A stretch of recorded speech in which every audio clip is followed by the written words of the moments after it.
కాదు సార్. ఇప్పుడు మేము ఎలా ఆలోచిస్తాము అని అంటే మిడిల్ క్లాస్ వాళ్ళం, ఇప్పుడు పెళ్లి పీటల వరకు వచ్చి ఆగిపోయినవి కూడా ఉన్నాయి, లక్షల కోట్లు ఖర్చు పెట్టుకున్నవి.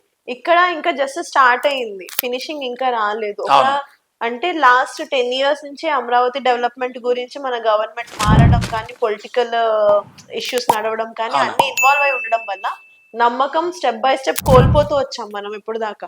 సో ఇప్పుడు స్టెప్ బై స్టెప్ అవి పెరుగుకుంటూ రావాలి అని అంటే కోట్లు ఇన్వెస్ట్ చేస్తున్నారు అని అంటే చేస్తున్నారు, బట్ స్టిల్ అక్కడ డెవలప్మెంట్ కనిపించట్లే కదా. చాలా బిల్డింగ్స్ కన్స్ట్రక్షన్ అయ్యి ఆగిపోయిన ఉన్నాయి. ఈవెన్ దాంట్లో కూడా lakhs crores of amount invest చేశారు. సో పోయిన నమ్మకం తిరిగి రావాలి అని అంటే ఇక్కడ మాకు మీరు ఇచ్చే ఆన్సర్ ఏంటి? సో బాగా మంచిగా అడిగారండి. సో ఎమోషనల్ గా మీరు ఏంటంటే ఒక ఇన్వెస్టర్ ని ఎమోషనల్ గా ఎలా తీసుకుంటాడు ఆ విషయాన్ని అని చెప్పి ఉద్దేశించి అడిగారు. వెరీ గుడ్ క్వశ్చన్, చాలా మంచి క్వశ్చన్. సో మనం అమరావతి వర్స్ట్ సినారియో అంటే అసలు అమరావతి అనేది అనౌన్స్ చేయకముందు అక్కడ రోడ్స్ లేవు, ఇన్ఫ్రాస్ట్రక్చర్ లేవు అనుకోండి. అక్కడ అప్పుడు ఉన్న ప్రైజెస్ ఏవైతే ఉన్నాయో దాని తర్వాత రోడ్స్ ఇన్ఫ్రాస్ట్రక్చర్ వచ్చాక ప్రైజెస్ పెరుగుతాయి కదా, ఎక్కడైనా పెరుగుతాయి కదా ఆబ్వియస్ గా. మరి తర్వాత బాగా ప్రైజెస్ పెరిగినాయి కదా అమరావతిలో, ప్లస్ బాగా తగ్గినాయి కదా.